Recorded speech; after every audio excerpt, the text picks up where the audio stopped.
You make the point that he won 2 elections as Mayor of London, which is a Labor city through and through.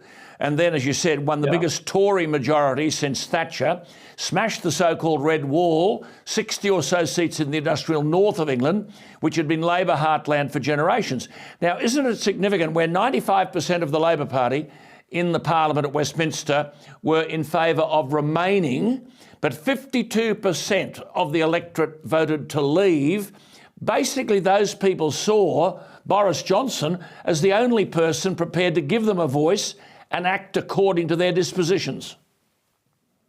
Yeah, and Boris Johnson could speak to working class voters in a way that the Labor Party leader at the time, Jeremy Corbyn, who was about as close to being an old commo as it's possible to get in British parliamentary democracy, couldn't. I mean, Corbyn represented, as I said in the piece I wrote in the Sydney Morning Herald, Corbyn represented everything good, old-fashioned, patriotic, traditional Labor voting people loathed.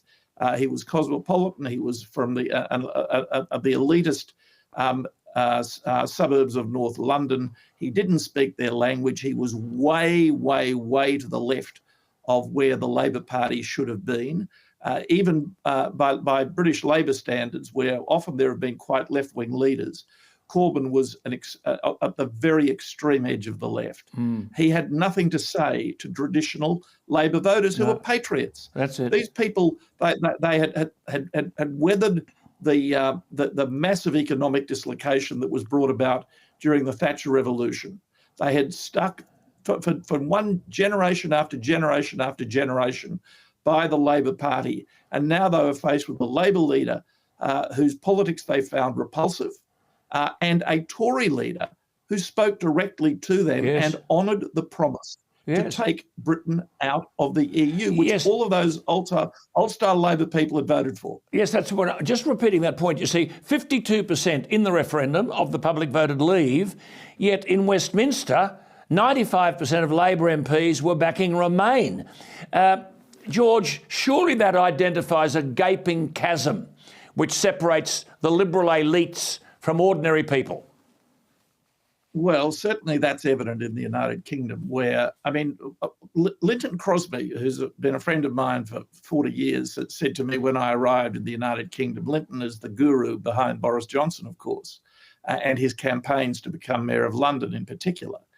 Linton said to me, the way to think about London is it's a city-state.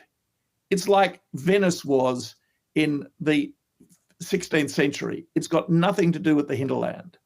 London, around what they call the M25, the orbital freeway around London, is so cut off from the rest of England and the rest of the United Kingdom that that there is a state of mind in London that does not represent the mainstream of public opinion in the UK.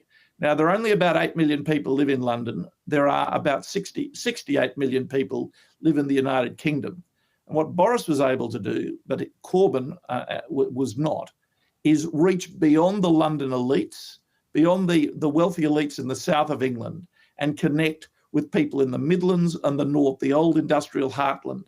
And he spoke to them in a way the Labor leader couldn't.